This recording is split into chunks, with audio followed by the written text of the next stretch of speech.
Magandang umaga po sa inyo lahat, mga minamahal na kaibigan. Muli po nandito ang inyong abang lingkod upang magbahagi po ng mabuting balita ng kaligtasan. Alam po ninyo, nagpapasalamat po tayo sa Panginoon sapagkat ang sabi po niya, ako'y naparito upang kayo'y magkaroon ng buhay, siyang buhay na ganap, kasiya-siya. Mayroon pong kapayapaan, mayroong kaligayahan. Sa kabila po ng mga pagsubok, mga kahirapan, karamdaman. Sapagkat ang ating Panginoong Jesucristo po ang nagbibigay sa atin ng lakas, kapayapaan. Mga minamahal na kaibigan, kilala po ba ninyo si Jesus? Kilala po ba ninyo ang ating Panginoong Jesucristo na nagpakasakit sa krus upang magkaroon tayo ng kapatawaran, kaligtasan at buhay na walang hanggan? Mga minamahal na kaibigan, sino po si Jesus sa inyo? Kilala po ba ninyo ang ating Panginoong Jesucristo bilang inyong personal na Panginoon at sariling tagapagligtas? Alam po ninyo, ang ating Panginoong Jesucristo ay nagpakasakit sa krus.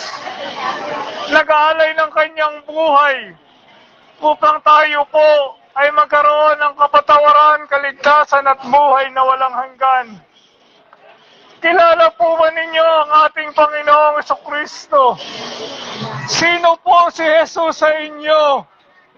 Makakapiling po ba ninyo ang ating Panginoong Jesus pagkatapos ng inyong kamatayan? Mga minamahal na mga kaibigan, nandito po ang ating Panginoong Jesucristo ngayon.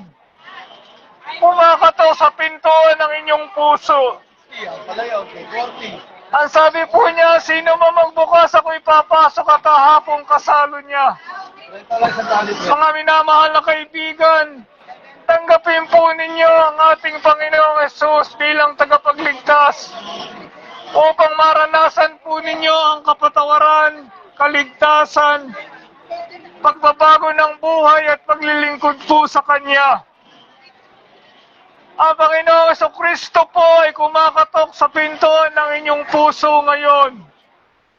Pagbuksan po ninyo ang Panginoon at tanggapin po ninyo Siya. Huwag po ninyong pagmatigasin ang inyong puso. Mahal na mahal po tayo ng ating Panginoong Jesucristo. Pagsisihan po natin lahat ng ating mga kasalanan. Lahat po tayo makasalanan sa harapan ng Diyos. Ang kabayaran po ng kasalanan ay kamatayan doon sa impyerno. Walang hanggang pagdurusa ng asupre, mga uod na hindi namamatay. Gustuhin man po ng taong mamatay, hindi po siya mamamatay sa impyerno. At hindi lamang po 5 years. Sa impyerno po walang hanggan, walang katapusan.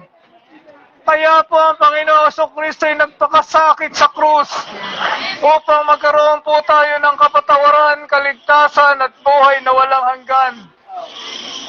Mga minamahal na mga nagtitinda, mga namamalengke, nangungusap po ngayon ng Panginoon sa inyong puso. Pagsisihan po natin lahat ng ating mga kasalanan.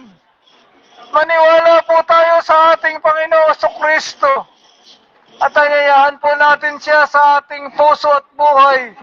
Tanggapin bilang Panginoon at sariling tagapagligtas.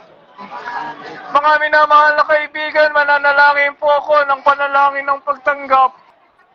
Tanggapin po ninyo ang Panginoon. Nandito po Siya, kumakatok sa pintuan ng inyong puso. Ngayon po ang panahong ukol. Ngayon po ang panahon ng kaligtasan. Baka po mahuli ang lahat. Dumating ang kamatayan po sa inyo. Mananalangin po ako kahit po ano inyong ginagawa. Mahalaga po ang puso po ninyo sa Panginoon. Tayo po ngayon ay lumapit sa Kanya, magpakumbaba. Panginoong Jesus, Diyos, salamat po sa iyong pagpapakasakit sa krus. Naghirap ka. Ibinigay mo iyong buhay para sa aking kapatawaran, kaligtasan at buhay na walang hanggan. Patawarin mo po ko sa lahat ng aking mga kasalanan, pinagsisisihan ko po. Sa sandali pong ito, ako po'y naniniwala sa iyo, sumasampalataya. At inaanyayahan kita sa aking puso, tinatanggap bilang aking Panginoon at sariling tagapagligtas. Amen. Mahabaging Diyos, pagpalain mo po ang lahat ng tumanggap. Dadalhin mo po sila sa mga churches upang ma-disciple.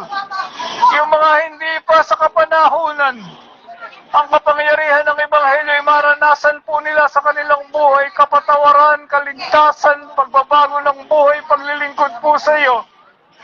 Buhay na walang hanggan.